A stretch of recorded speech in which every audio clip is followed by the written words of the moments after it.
नमस्कार साथियों, बहुत बहुत स्वागत सभी का। तो आरआरबी ग्रुप डी 2026 की एग्जाम डेट जो है वो आउट हो चुकी है। और अब आपके पास तैयारी के लिए 1 महीने से भी कम का समय रह गया है। ठीक है, आपकी जो परीक्षाएं हैं वो 3 अगस्त से शुरू हो जाएंगी एंड 21 अगस्त तक आपके जो एग्जाम्स हैं ये चलेंगे।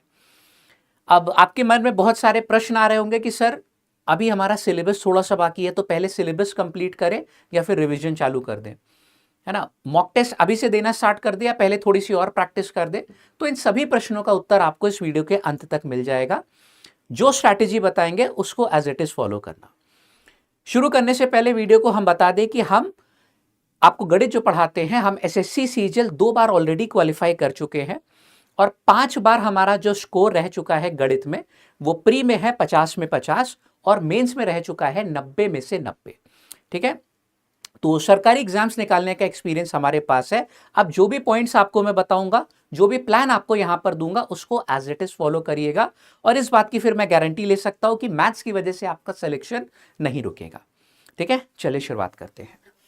तो आखिरी 30 दिन का मैं आपको प्लान यहां पर देने जा रहा हूं। इसमें रिवीजन कैसे करना है, प्रैक्टिस कितने दिनों तक करनी है और मॉक कब से देना आपको शुरू करना है, ये सारे पॉइंट्स आपके जो है इसमें कवर करूंगा।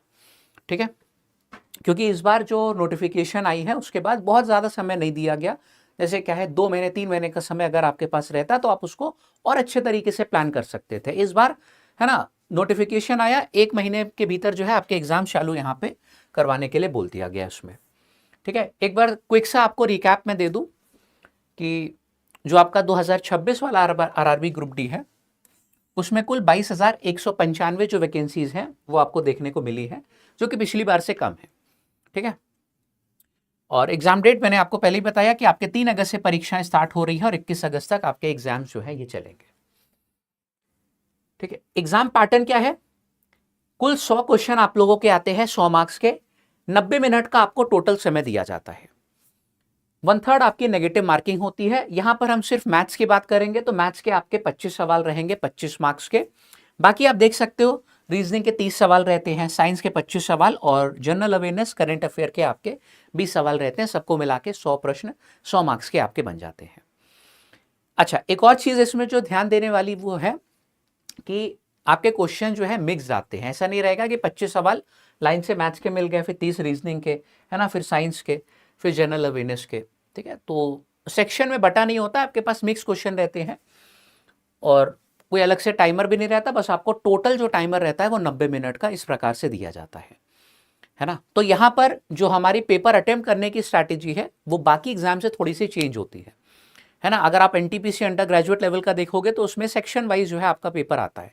30 क्वेश्चन मैथ्स के, 30 रीजनिंग के, 40 आपके जनरल अवेयरनेस के, है ना। वहां पे स्ट्रैटेजी अलग होती है। ठीक है, अच्छा एक चीज और हम यहां पर आपको बताना चाहेंगे, जो सबसे ज्यादा स्कोर भी बनता है वो मैथ्स और रीजनिंग में बनता है। एक्यूरेसी यहां पर स्टूडेंट सबसे ज्यादा जो है वो गेन कर सकते हैं, क्योंकि साइंस और जनरल अवेयरनेस जो है वो थोड़ी सी अनप्रिडिक्टेबल रहती है ना। हो सकता है कोई ऐसा फैक्ट आ जाए जो शायद आपने ना पढ़ा हो, है ना। मैथ्स और रीजनिंग में ऐसा नहीं है। अगर इस 55 मार्क्स में से आप 55 क्वेश्चन रहते हैं 55 मार्क्स के, आप 50 प्लस अगर स्कोर कर पा रहे हो तो आपके सिलेक्शन के चांसेस काफी ज्यादा बढ़ जाते हैं। क्योंकि फिर बाकी जो ये 45 क्वेश्चन थे इसमें आप लोगों को अगर 30 भी आपने स्कोर कर लिया तो भी सिलेक्शन आपका हो जाएगा, है ना। अभी मैं आपको कट ऑफ दिखाऊंगा जो आपकी लास्ट टाइम गई है, उससे आप आइडिया लगा सकते हो। ठीक है, ये रही आपकी कट ऑफ। अभी रिजल्ट आया है कुछ दिन पहले, 1 जुलाई को रिजल्ट आया था, है ना। तो ये आप लोगों की नॉर्मलाइज कट ऑफ है, ये मैं रॉ कट ऑफ की बात नहीं कर रहा हूं, है ना। नॉर्मलाइजेशन आपको मालूम है कि आपके एग्जाम में होता है। तो किस जोन की क्या कट ऑफ गई आप यहां पर देख सकते हैं। जो लास्ट टाइम वैकेंसी थी वो भी आपको दिया गया है ना। कितने लोग फिजिकल एफिशिएंसी टेस्ट के लिए क्वालिफाई हुए हैं, ये वो जो हमारा पिछला वाला ग्रुप डी है उसका जो है डेटा है। ठीक है, आप देख सकते हो हर जोन का यहाँ पर लिखा हुआ है डिसेंडिंग ऑर्डर में। तो अगर आपने मान लो चंडीगढ़ से भरा है तो उसकी जैसे नॉर्मलाइज कट ऑफ 72 गई थी 100 में से। ठीक है, जैसे कि मैंने बताया नॉर्मलाइज है, रॉ नहीं है। रॉ इससे जो है थोड़ी सी कम ही रहती है। तो आप समझ रहे हो कि मैथ्स और रीजनिंग की इंपॉर्टेंस यहाँ पे कितनी ज़्यादा आपकी हो जाती है। इसमें अगर स्कोर अच्छा हो गया तो चांसेस आपके सिलेक्शन के लगभग सुनिश्चित हो गए, है ना। चलो मैथ्स के सिलेबस की बात करें तो मैथ्स में आपका सिलेबस अरिथमेटिक यानी कि अंक गणित भी आती है और एडवांस मैथ्स भी पूछी जाती है। ठीक है, अंक गणित के आपके ये सारे चैप्टर्स हो गए, प्रतिशत, लाभ हानि और छूट, औसत, आयु, अनुपात समानुपात, साझेदारी, मिश्रण हो गया, ब्याज हो गया, समय कार्य, समय चाल दूरी और एक आध छोटे चैप्टर्स हमारे। ठीक है, नंबर सिस्टम, एलसीएम एचसीएफ, सरलीकरण, एलजेब्रा, ट्रिग्नोमेट्री यानी कि त्रिकोणमिति, ज्योमेट्री, मेंसुरेशन, स्टैटिस्टिक्स और डीआई यानी कि ग्राफ और तालिका वाले प्रश्न। ये आपका जो है सिलेबस हो जाता है, 25 सवाल आपके इसी में से बनते हैं। अब इसमें से आपकी परीक्षा के लिए कौन सा सबसे ज्यादा इंपॉर्टेंट है ये हम जानेंगे यहाँ पे, क्योंकि अगली जो 30 दिन की स्ट्रैटेजी प्लान है उसको मतलब क्या कहते हैं बिल्ड करने में ये जो टॉपिक वाइज आपका प्रायोरिटी ऑर्डर है, टॉपिक वाइज जो वेटेज है वो हमारी काफी मदद करेगा। ठीक है, मैथ्स का वेटेज समझते हैं कि मैक्सिमम क्वेश्चन आपके कहां से आते हैं, नीचे से ऊपर आप देख सकते हो। अच्छा, ये थोड़ा सा छोटा हो गया है तो हम आपको यहाँ पे पढ़ दे रहे हैं, ये लिखा हुआ है ना ग्राफ, लेकिन थोड़ा सा छोटा हो गया है, आप समझिएगा। आपका नंबर सिस्टम और सिंप्लीफिकेशन है ना, इससे आपके रहते हैं 5 सवाल। ये नंबर सिस्टम और सिंप्लीफिकेशन यानी कि सरलीकरण है। ठीक है, फिर प्रतिशत से आपके रहते हैं 3 प्रश्न, लाभ हानि और डिस्काउंट इससे आपके रहते हैं 3 प्रश्न।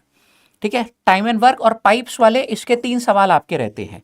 मेंसुरेशन यानी कि क्षेत्र मिति इसके आपके लगभग 3 सवाल रहते हैं। अनुपात के आपके रहते हैं 2 प्रश्न। ठीक है, समय चाल दूरी इसके आपके 2 प्रश्न रहते हैं। ब्याज के आपके 2 सवाल रहते हैं। औसत और आयु इसका आपका 1 प्रश्न रहता है। ज्योमेट्री और ट्रिग्नोमेट्री के आपके लगभग 1 से 2 प्रश्न जो है ये आपकी परीक्षा में रहते हैं। ठीक है, ट्रिग्नोमेट्री का बात कर लो तो 1 प्रश्न उससे आता ही आता है।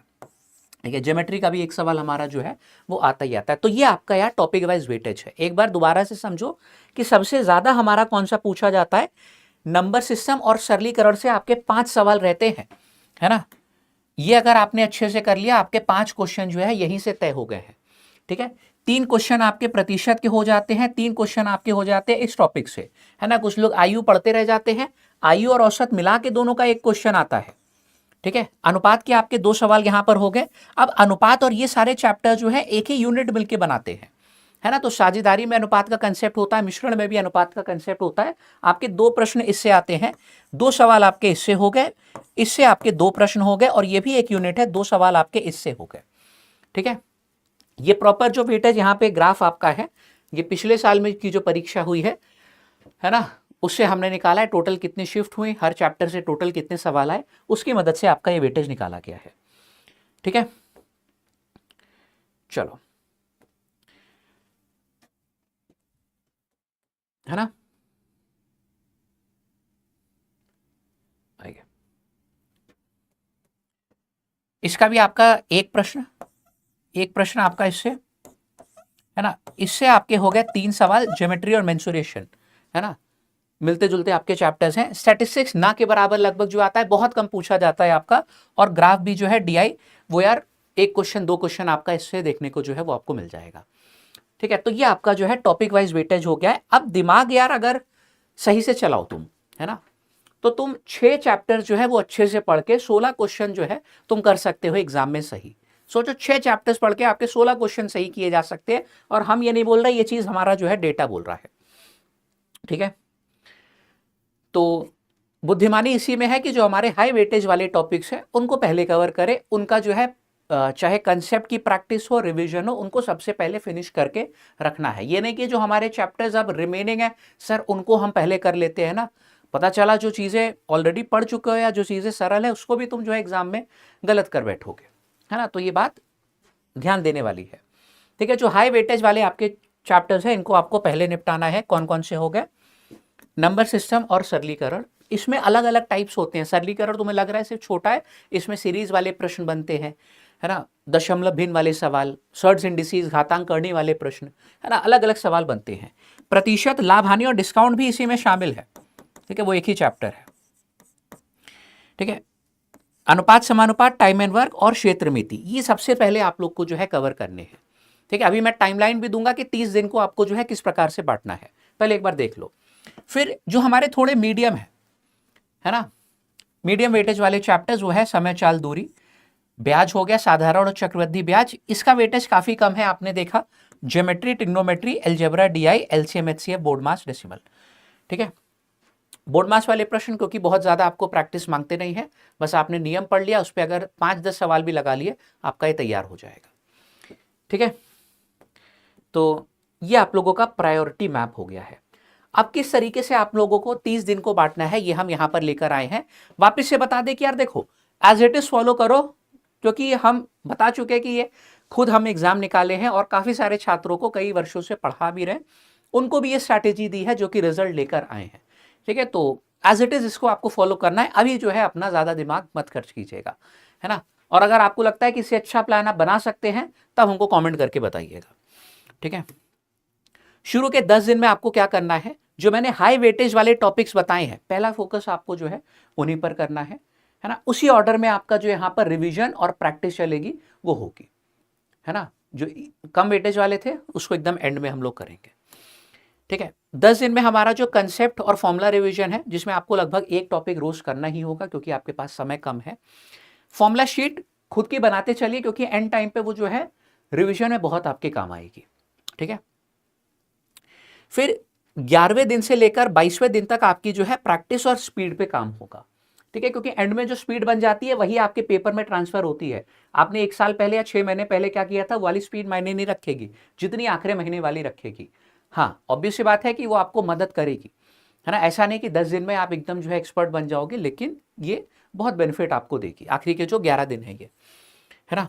इसमें प्रैक्टिस और आपकी स्पीड बिल्डिंग होगी, जिसमें आप टॉपिक वाइज भी प्रैक्टिस करेंगे, प्रीवियस ईयर क्वेश्चन के मिक्स सेट्स वो भी आप प्रैक्टिस करेंगे, दोनों आपको करना है। ठीक है, टाइमर के साथ। और फिर आखिरी के जो आपका एक हफ्ता है उसमें आप लोग का चलेगा सिर्फ मॉक और उसकी एनालिसिस। एनालिसिस का मतलब क्या होता है, मैं मॉक जब अभी स्ट्रैटेजी बताऊंगा तो इसको अलग से समझाऊंगा। ठीक है, जैसे मैंने बताया कि डे 1 से डे 10 तक आपका जो है रिवीजन और फॉर्मूला जो शीट्स है जो आप बनाओगे, है ना, रिवीजन करते समय वो चलेगी। ठीक है, क्योंकि ऑब्वियस सी बात है, हो सकता है आपने अपना टॉपिक कंप्लीट करके रखे हो, 1 महीने पहले पढ़े हो, 2 महीने पहले पढ़े हो, अगर इस टाइम पे रिवीजन नहीं करोगे तो उनको जो है 2 महीने पहले पढ़ने का कोई फायदा नहीं रह जाएगा, है ना। Revision is very very important.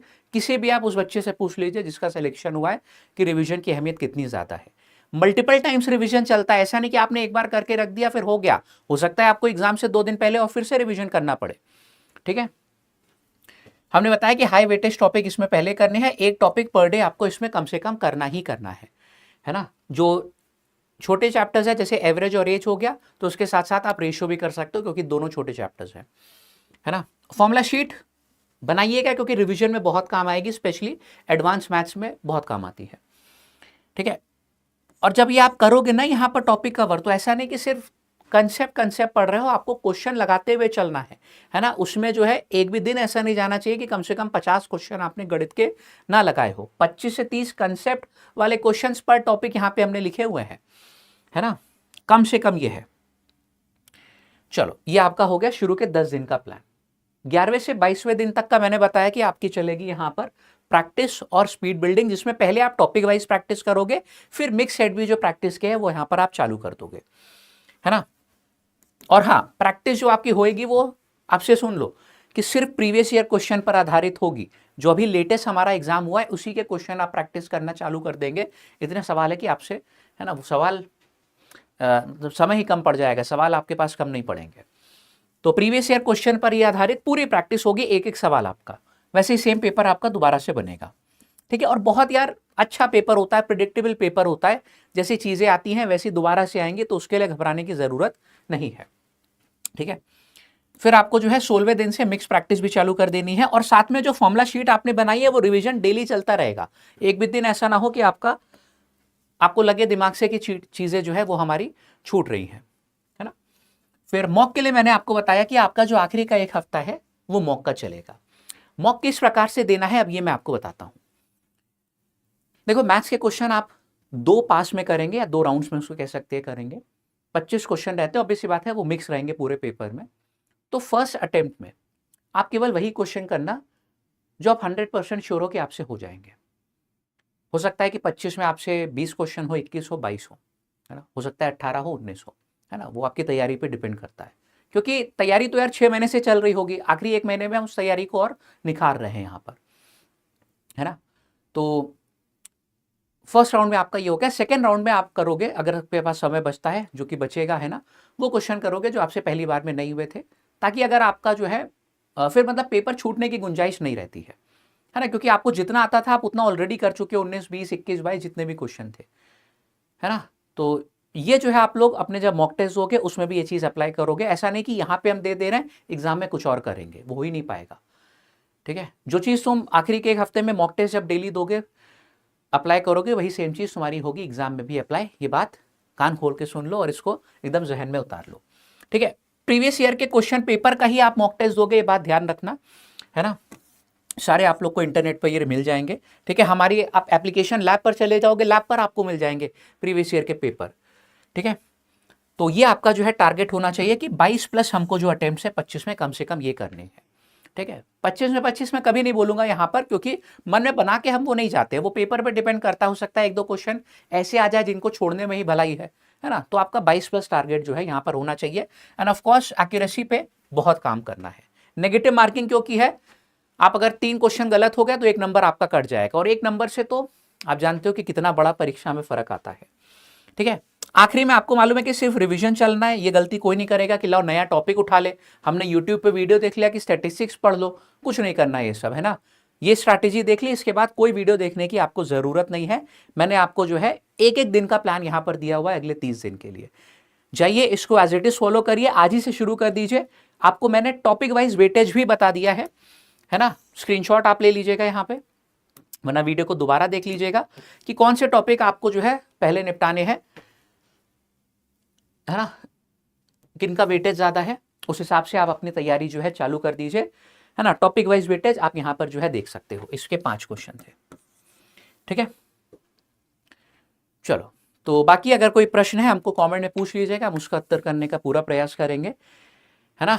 सभी को ऑल द बेस्ट आपकी तैयारी के लिए, खूब अच्छे से मेहनत करिए, और दोबारा जो रिजल्ट आएगा उसमें आपका नाम ज़रूर से होना चाहिए। ठीक है, बाकी हम आपके लिए जो है यूट्यूब वीडियोस भी लेकर आते रहते हैं, उसको ज़रूर देखा करिए, और हाँ, चैनल पर नए हो तो सब्सक्राइब कर लेना। ठीक है, जय हिंद सभी को।